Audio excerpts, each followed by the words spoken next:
A snake, when distressed or in difficult circumstances, is known to eat its young. A bundle of snakes is always in competition with itself, an unfortunate result of having that many mouths on one creature, and so its young only survive if they are separated by external force.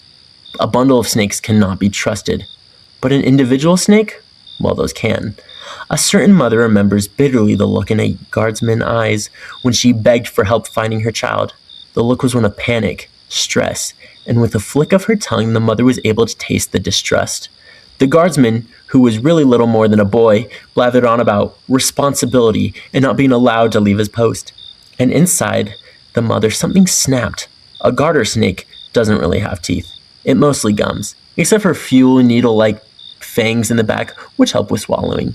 And so the mother knew she couldn't have hurt the guardsman. Still, it wasn't wise to have blown up like that. And if the guard were to show the bite marks to anyone, then the mother would surely be banished to the edge of the Salt Lake Cliffs and would never find her child.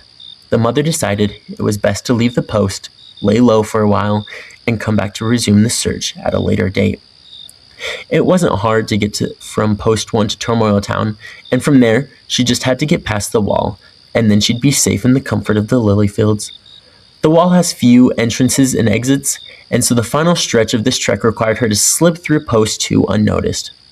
As Post 2 was a far slippier post, that meant there were no crowds to help the mother blend in, and so she had to simply watch for when the guard left post for one of his infamous bar trips.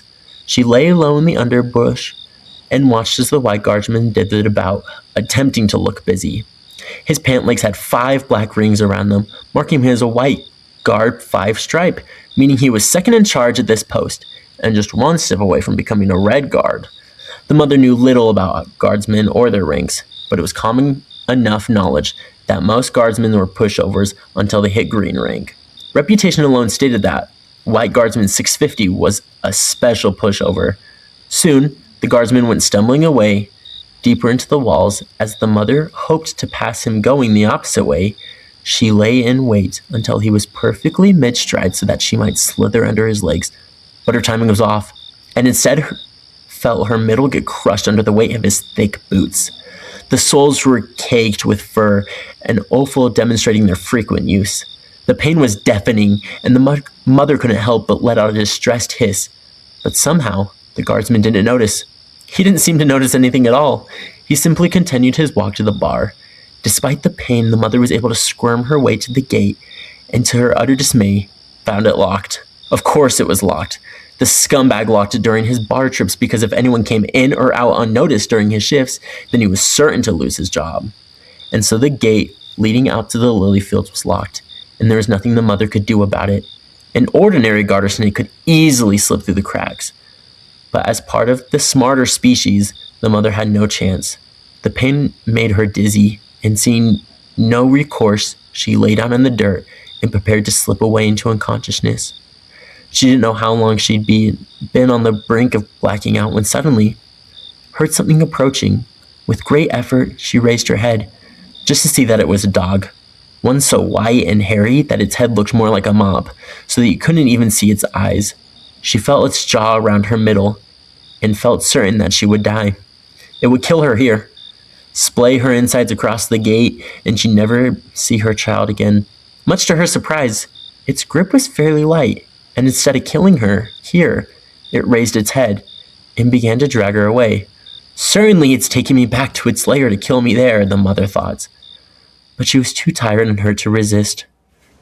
Rain fell as she was dragged across the lilies until they reached a building where the sound of riotous living rang loudly from inside. Instead of taking her into the building, the dog dragged her to a small shelter on the same lot. A doghouse.